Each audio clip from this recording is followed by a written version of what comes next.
I'm so glad that you're back with another session. Today we're going to be talking about that wonderful thing called personal intimate relationships. They're very exciting. I've had at least five individuals in my life recently get divorced, and when I say recently, within the past year. And the reason that I'm bringing this up is that when I was talking to them, they were not happy.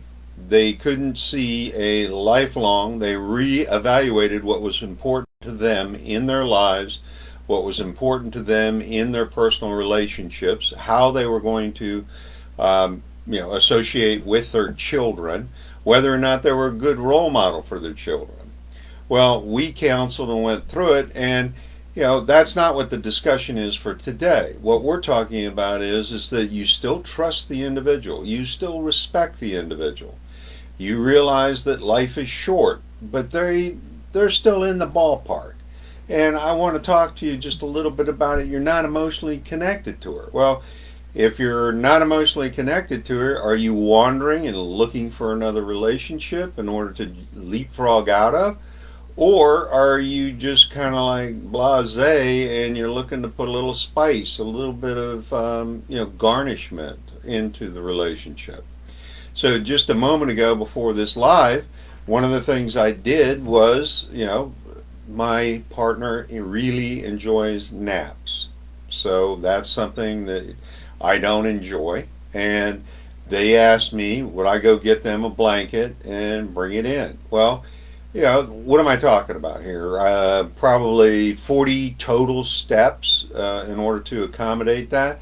Sure, I'm going to do that. Why? Because I trust, I respect, I want to have fun. So when I brought the blanket back and placed it on them, I tucked it in like you do a little kid. You tuck it in real tight so they can't move.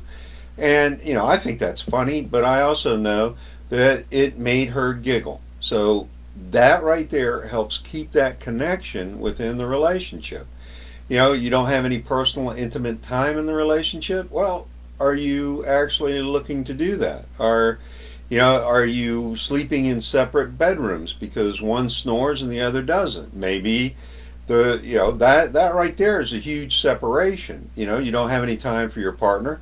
One works too much. One happens to go out a lot and have extracurricular activities.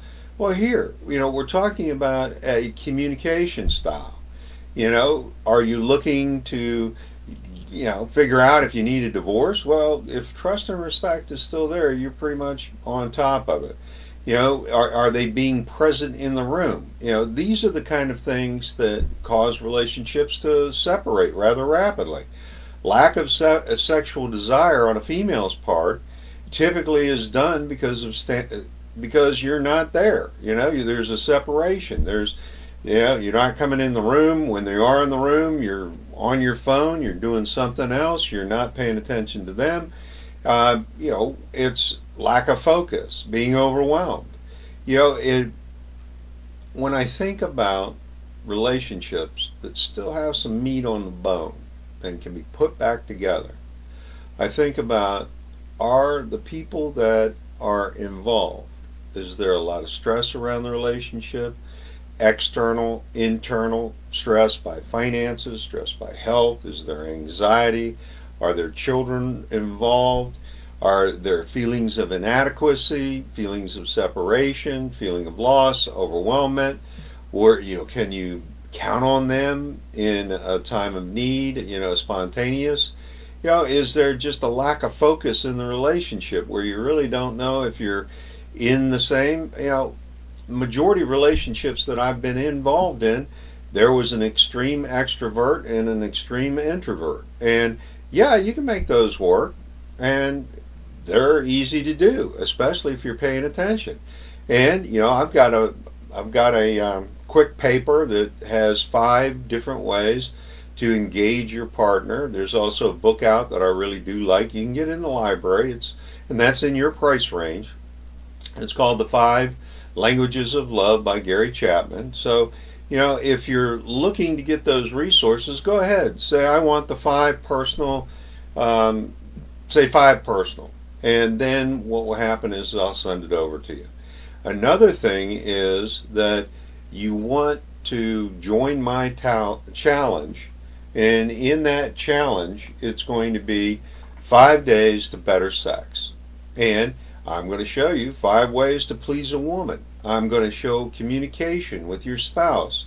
We're going to be talking about activities and mindsets. And it's going to happen on January 17th. If you're interested, go ahead and comment me down below, and I will send you over the information. We're going to be doing this challenge in the Mach 1 Facebook group, and I look forward to seeing you and talking to you and getting better sex in your life.